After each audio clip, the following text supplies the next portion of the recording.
Bismillah ar-Rahman ar-Rahim. Today we are going to continue our discussion of K-maps, okay?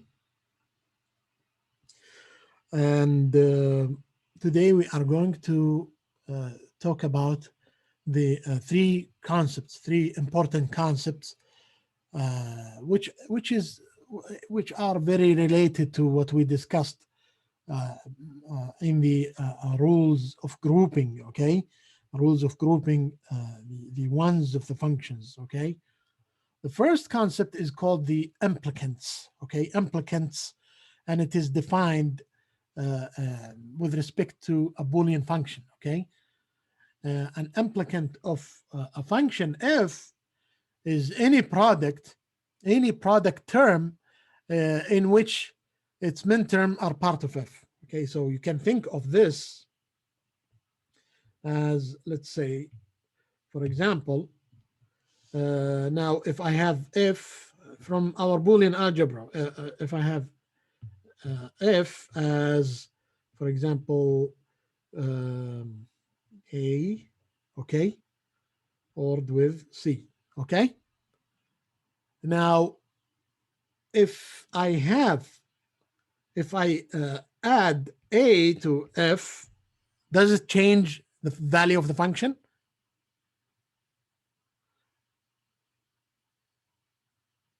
Does this ORing of a change the value of the function? No. No. No, answer is not, because of the idempotence rule, remember? So we say that a is an implicant of f, okay, as well as c. If we add c, if we OR it with c, it doesn't change, okay? It doesn't change the value of the function. Okay. Also, if we add a c, for example, does it change the value of the function? AC, okay, if I take a as a common factor here, I'm going to get rid of AC. So AC doesn't change my function, right? AC is part of my function, which means these terms here, these product terms, are what we call implicants, example implicants of the function, okay? If you add it to the function, it doesn't change the value of the function. It's inherent, it's built in within the function, okay? This is what the term implicant mean, okay? So it is a product term in which its min terms are part of f, okay? So let's take an example like this one here. For example, if f of a and b is equal to a. Now by the K-map, this is the K-map of f, okay? And using the annotation idea from last class, we know that the bottom row represents a, okay? All of these two cells, okay, both of these cells are or belong to a, all right? And both of these cells belong to b, all right? So my a here is means or implies that I have a 1 here and a 1 here, or in all a, okay? This is the plot of this function, okay? The plot of this function using a K-map. So by from the K-map, I know that also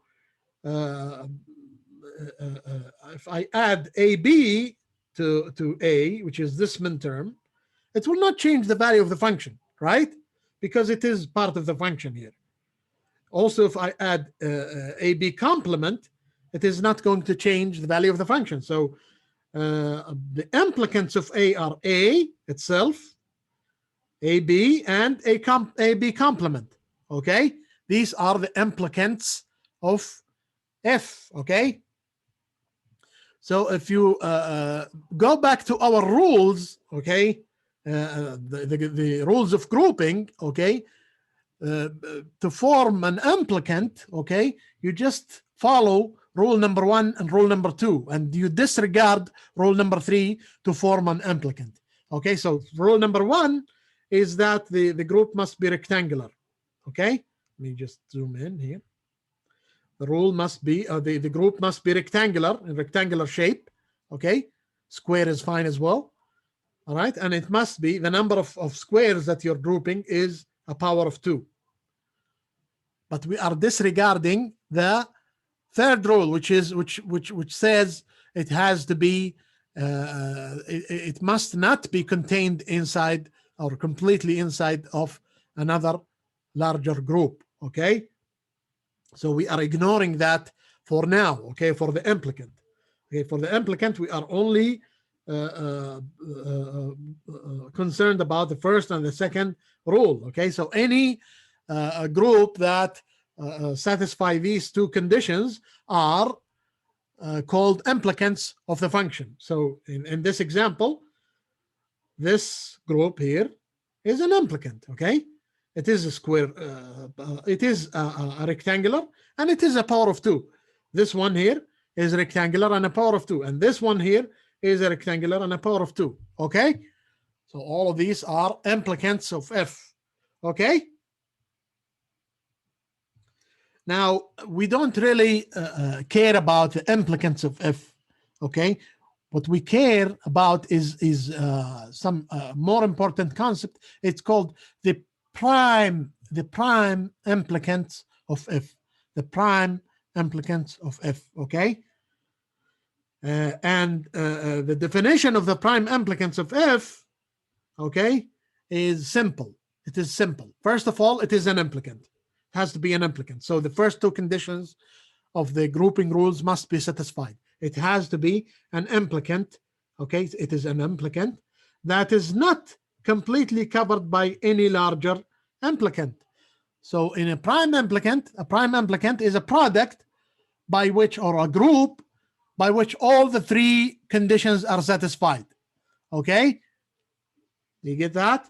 So this is the definition of a prime implicant. So it is an implicant which is not completely covered by another implicant. Okay, larger implicant. Now this is the prime implicant. So it is an implicant that is not completely covered by a larger implicant. The third the third concept that I want to define is called essential prime implicant. Okay, so you know from the name that it is an implicant and it is a prime implicant as well. So the definition of that is that it is a prime implicant, first of all. So all the three conditions satisfy. Okay, that has at least one output or one minterm that is not covered by any other prime implicant. Okay, this will become much clearer when we discuss examples. So just to illustrate what I mean by these three definitions, implicant is the most general definition here. Okay, implicants is the most general definition. All right, then inside of implicants there is a subgroup that is called prime implicants.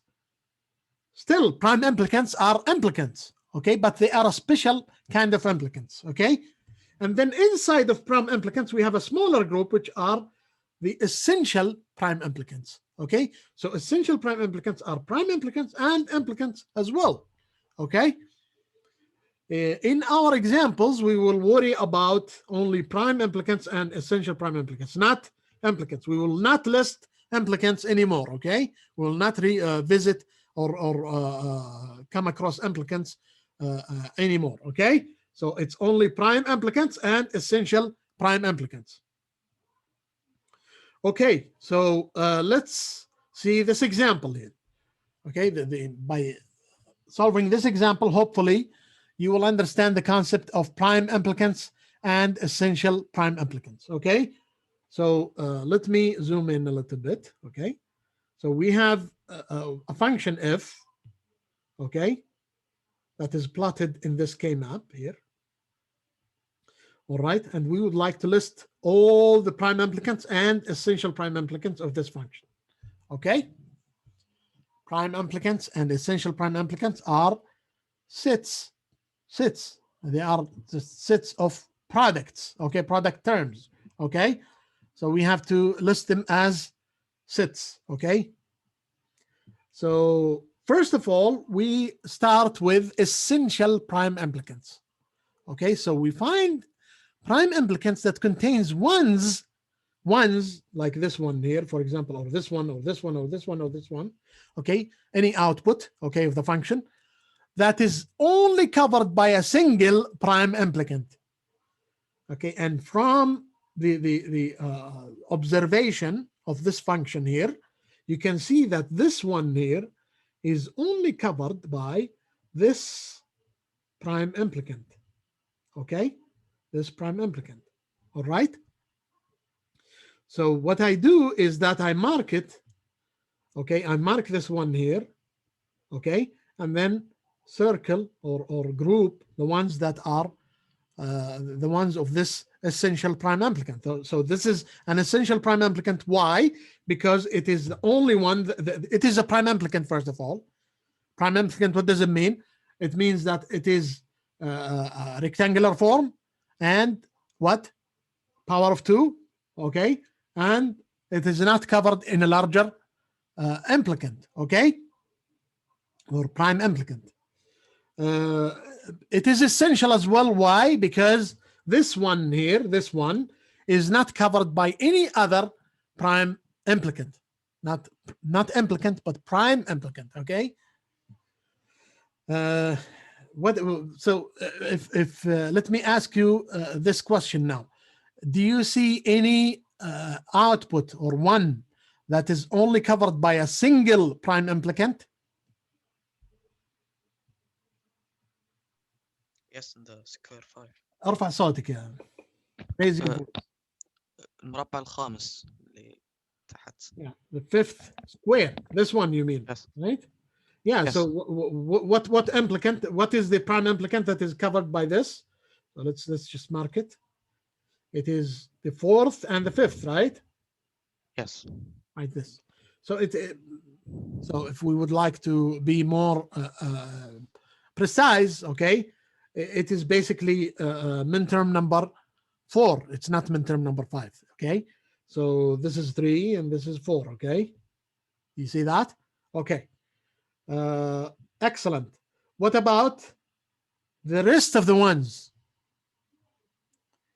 Are they only covered by one prime implicant or more than one prime implicant? More than.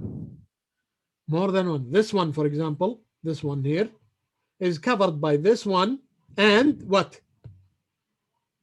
This one, right? Yes. What about this one? It's covered by It's this covered one by and the other corner in the right. across the boundary, right? Yes. Okay. What about this one? It's covered by this one and this one, right? So Yes. these are only prime implicants. They are not essential. Okay?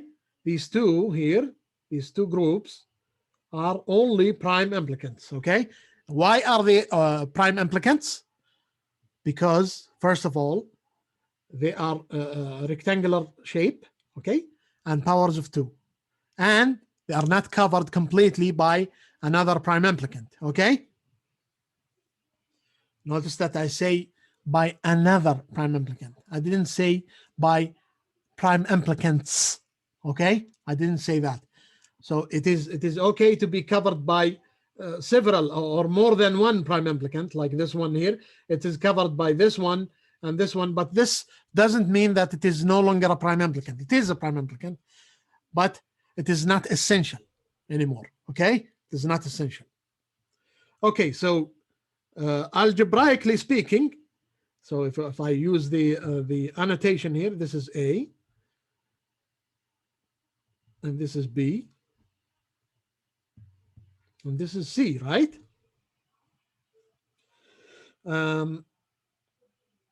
Let's start with this this one here, which is essential. So this corresponds to what expression? What product?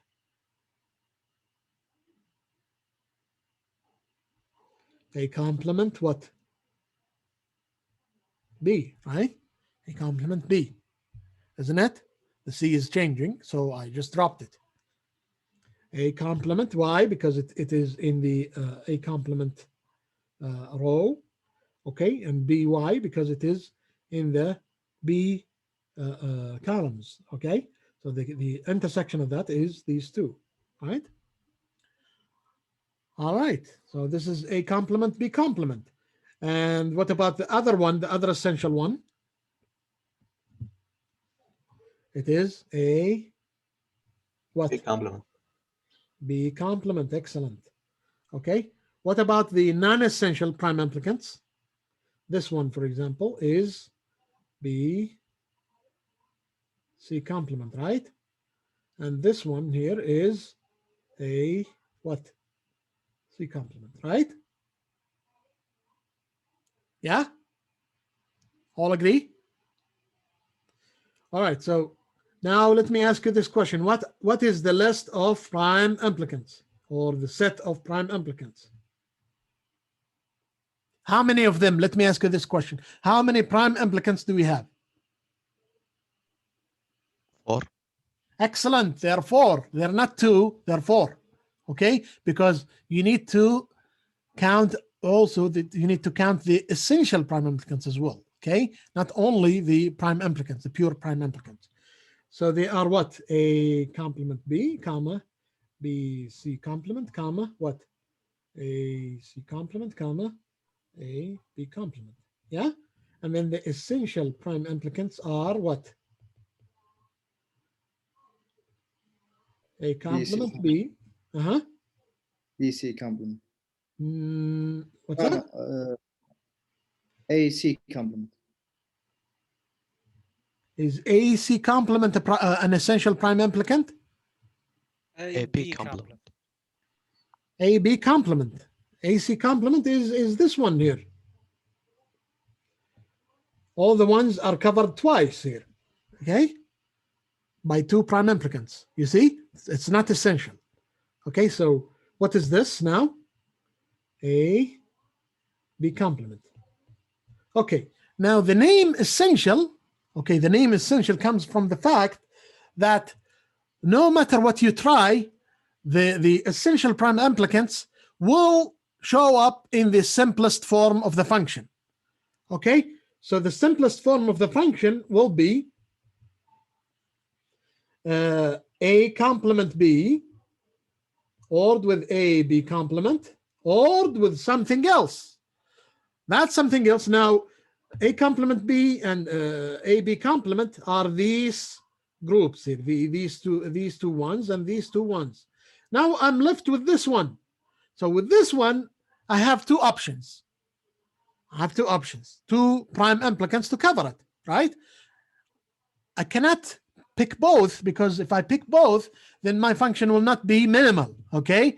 It will contain more literals than required, okay? So I just need to pick one of them, okay, in order to stay minimal, okay? So I have 2 choices here. So my function is either this, which is ORed with A C complement, or again A complement B, or with A B complement, or with what? Who can tell me?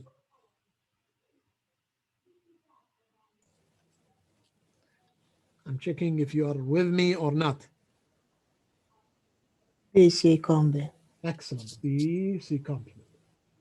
Yeah. So two cases, and from this you must understand that both of these expressions are equivalent, and you can actually use Boolean algebra to prove their equality. Okay, so I leave it as an exercise for you. Okay, so go back to Boolean algebra and try that to prove that these 2 expressions are equal. Okay.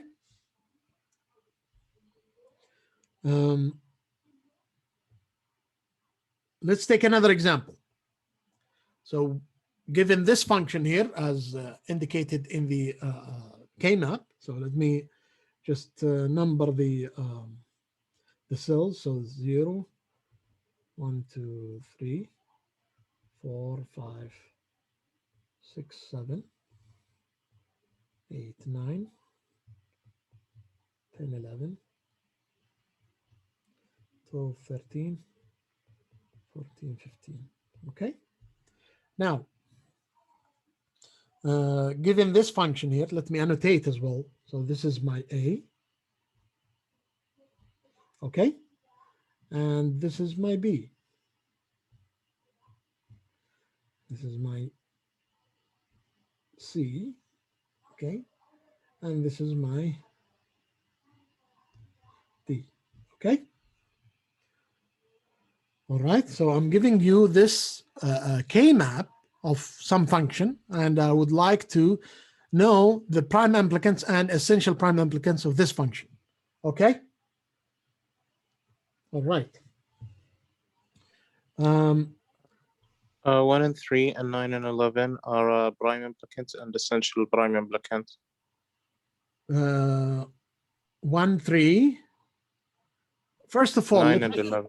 excellent. Who was that? Fazan. Fawzan. Okay, excellent.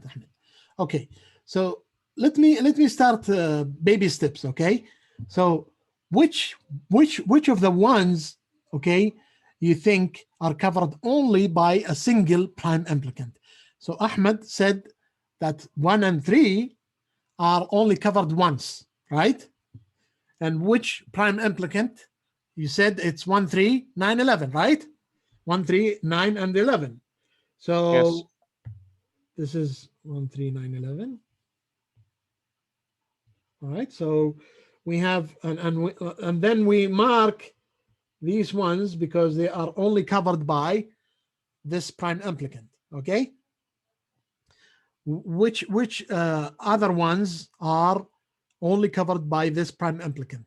I mean, which ones of this function are only covered once by prime implicants? Which ones? 4 and 6. 4 and 6, excellent. Yeah, 4 and 6. And what is the prime implicant that covers them both? 4, 12, 6, and 14. Excellent. So it has to be this way. All right. So these two are essential. Now, are 13 and 15, do you think they are a cause of essentiality? Do you think that? No, Why is that? because they're in two prime implicants. Excellent. Yeah. So what are these prime implicants? The first one is 12, 13, 15, and 14. The second one is 9, 11, 15, and the last one. Yeah, so they are covered twice. Thank you, Ahmed.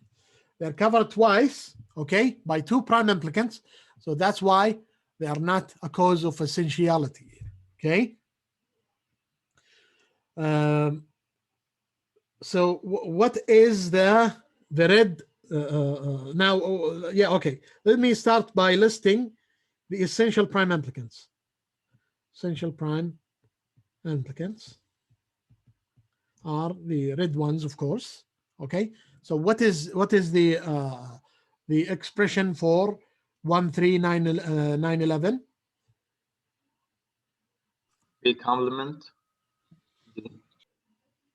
B complement D. Excellent. B complement D. And what is the expression for 4, 6, 12, 14? It is in B, right? B. And it is outside D. So B, D complement, right? Yeah? Yes. Okay. So these are the essential prime implicants. And the prime implicants are, again, you have to list essential prime implicants first and then list the, you don't have to list them first, of course, but I mean, they are part of your prime implicants. So again, B complement D, comma, B, D complement, right? Comma, the rest of the prime implicants. What about the third row? The one covering the third row. What is that? It is AB. AB, excellent. And the one the last one remaining is AD. AD. Excellent. Okay. All right. Now, who can tell me what my function looks like? What does my function look like? My f is going to be to contain two fixed terms, which are what? B complement B, the essential prime implicants, right? Or with B, the complement. Okay, these will remain as is. There is no getting away with that. Okay, your function must contain these two terms if you want the minimal function. Okay, then you have an option for the remaining term. Okay, you have an option of how to cover these two ones. Okay, you have two options: either this one, this prime implicant, or this prime implicant. Okay, so the first option is AB, and the second option is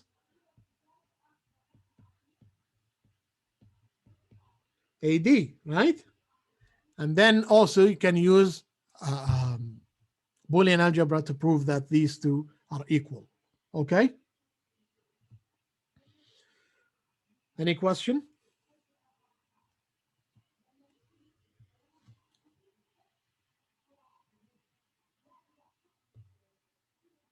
All right. Okay, moving on. If there are no questions about essential prime implicants and prime implicants, I'm going to move on to forming product of sums, minimal product of sums using K-map. Okay? Any question? All right, let me move on. So we can use the K-map to also form a minimal product of sums expression. And just as we did with the max terms when we learned min terms, okay, we will also do the same for the pos, okay, or product of sums, okay. So when the input is 0, when you're forming the product of sums,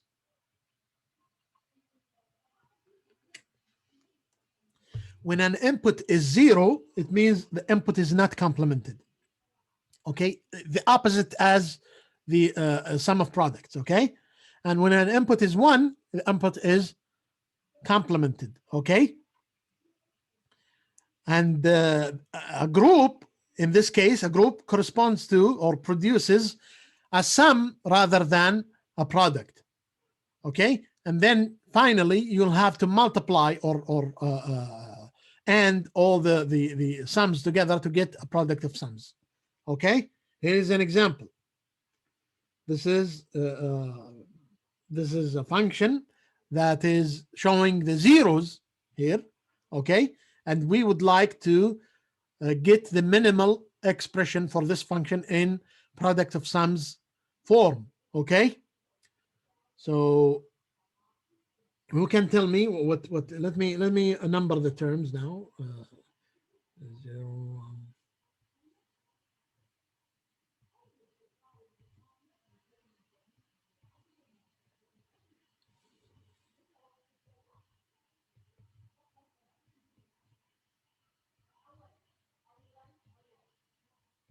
okay, so who can tell me which group can we group together?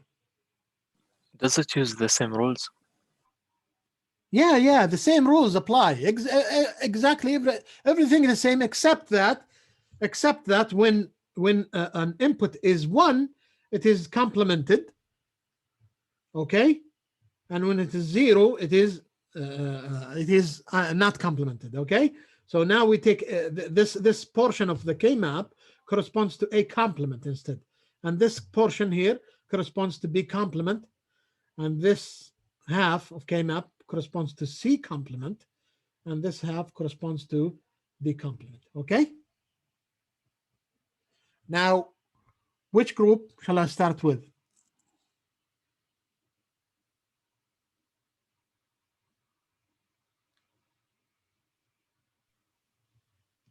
The second column. The second column completely, right? Excellent. Excellent choice. Why? Because it's first of all, it's rectangular, and it is a power of 2, Power of 2. and it is not contained in any larger group completely. I mean, contained in any larger group. Okay, and this corresponds to what?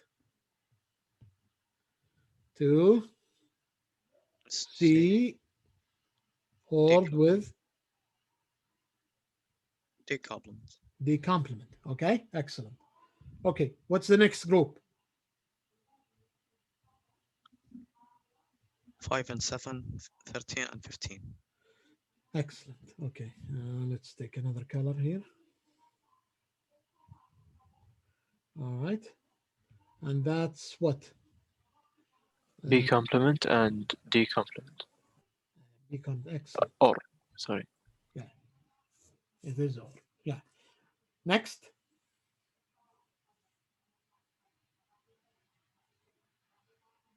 This group here, right? And take a green color. Yeah, isn't it? And that's, Yes. there is a D complement here. And what is the other one? A complement. Or A complement. Yeah. What's the remaining one? 2 and 16. Excellent. Yeah. Excellent. Notice that I can take, it's not 16 actually. It's 8, 9, 10. It's 10. It's not 16. 10, sorry. Okay. Yeah.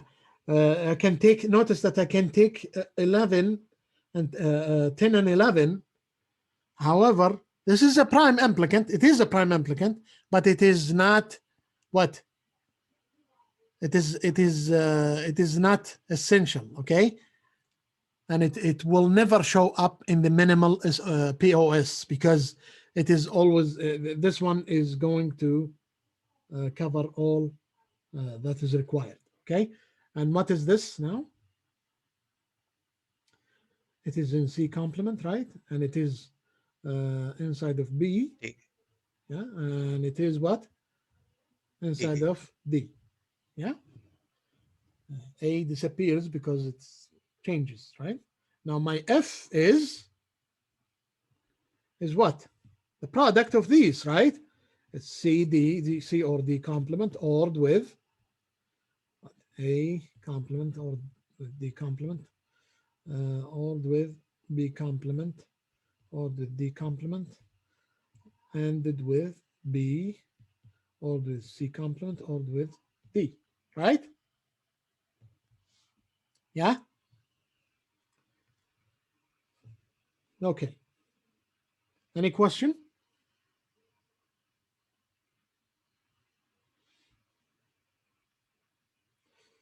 All right.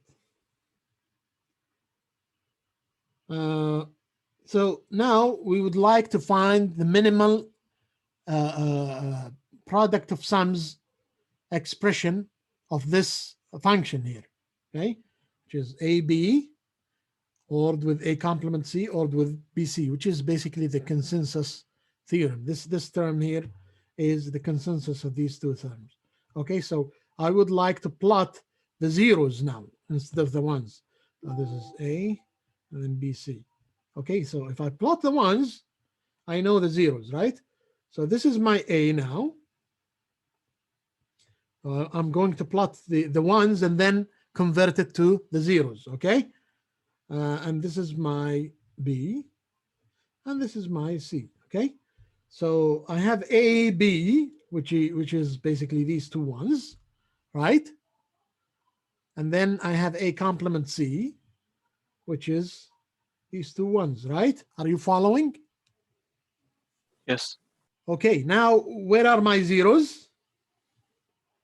These are the zeros. So if I want to switch now to product of sums, okay, I'm going to write the zeros in a different color, okay, for example, okay, and then use my eraser to save time, okay.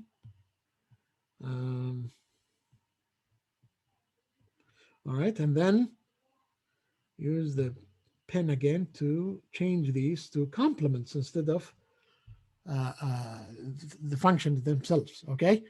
So what is the now what is the minimal expression of this function? I can take first of all, this one here must be taken with this one. This is a reason for essentiality. Okay, this one here is a reason for essentiality. So I must take it with this one. And this one here is a reason for essentiality as well. Okay, so I must take this with this. Now this one here is redundant, right? Because it's covered by both terms. Okay, now what is this?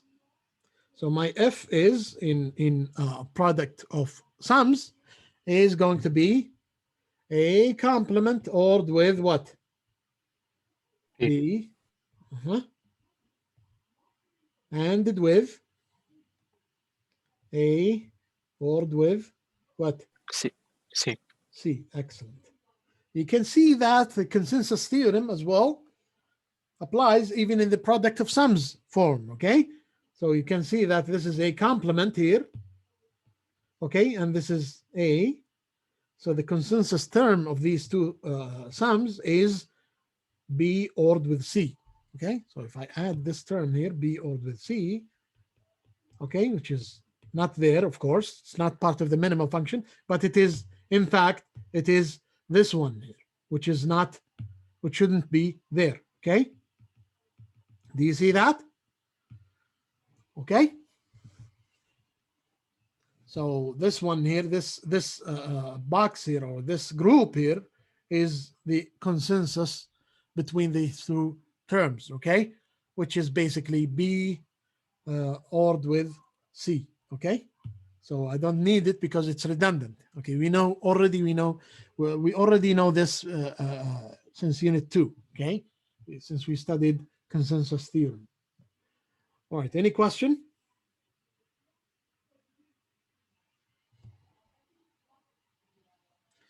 I'm not going to talk about don't care conditions. Well, I'll defer it to next class. Well, we have a lot of time remaining. If you guys have questions, it will be great. Okay, let me try to open the Blackboard. I will pause the recording for a second to open the exams, all the exams, to see what kind of questions do we expect. Okay. So let's take an example from exam. I think it's 191. Okay, I think it's major 1. Okay, 191. So let's have this K-map here.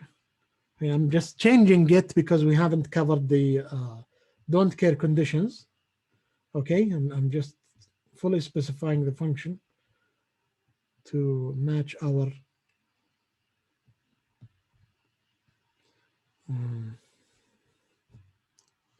I have one.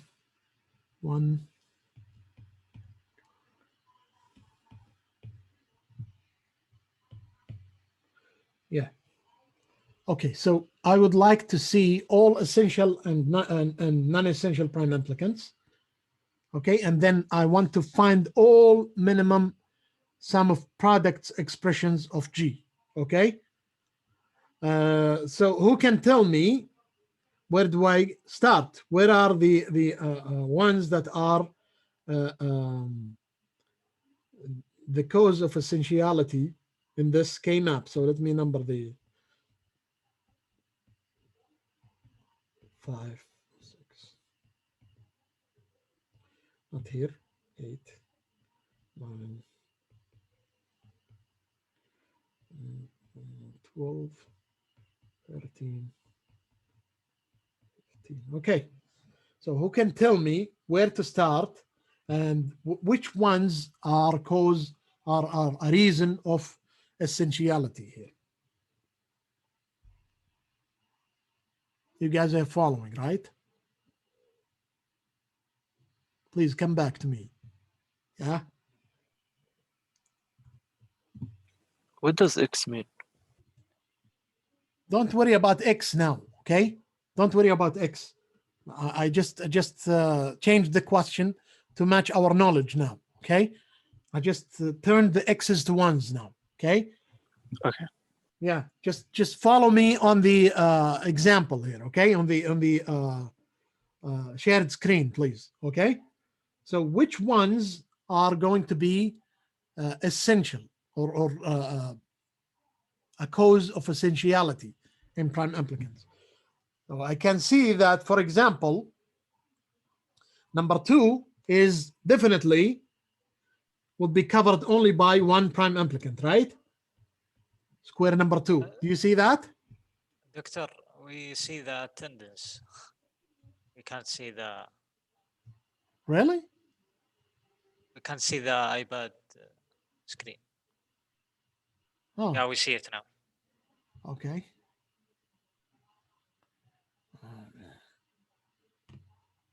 Almost stop. Let me stop sharing and share again, okay?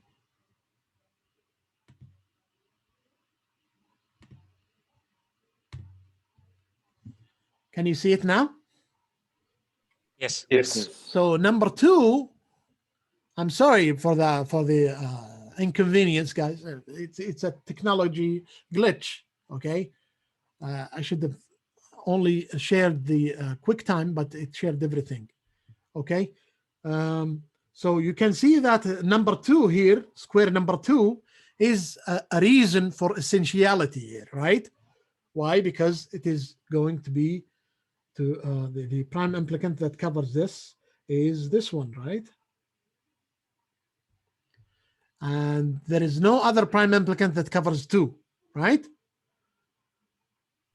Do you agree with that? Yes. Yes. Okay. What else? 4. 4. Excellent. Yeah. 4 is covered by this group here. Okay.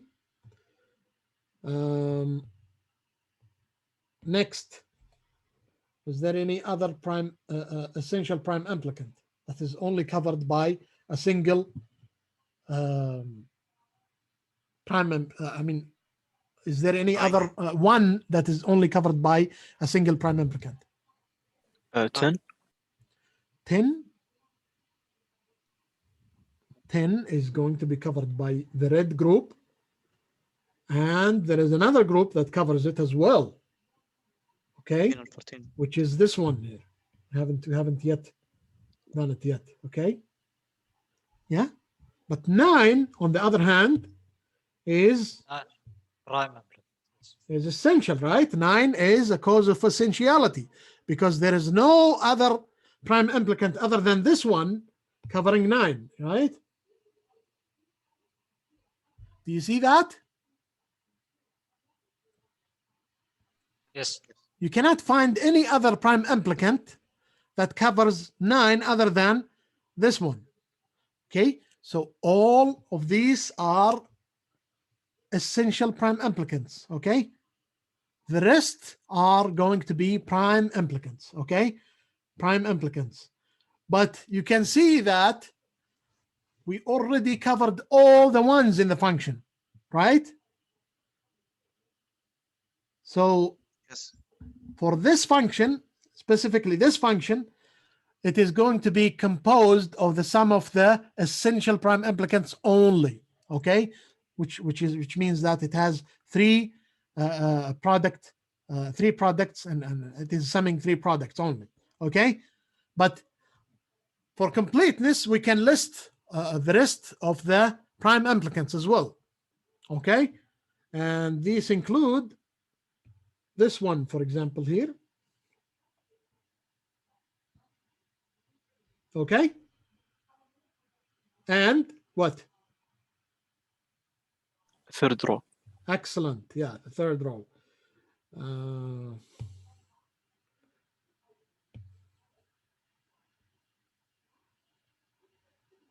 Yeah. And then you can list them. But then there is only one way to this function here does not have the degree of freedom. You cannot have more than one expression for this function here. Okay. which is basically let's do that. So what is this one here? It is this is A, B, C, D. So this one is C D complement, yeah. So the function f is C D complement ordered with what? B, the purple one, B D complement, B D complement, okay. And the blue one is AD. Excellent. Yeah. So this is the function. You don't have to include any prime implicant. This is the minimal one, and it is only a single representation. So the answer to the questions, find all minimum forms, okay? In sum of product, it is only this one.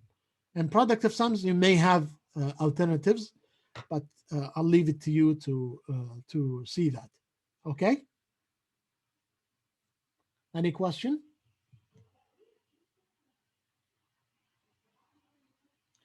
All right, let me stop recording.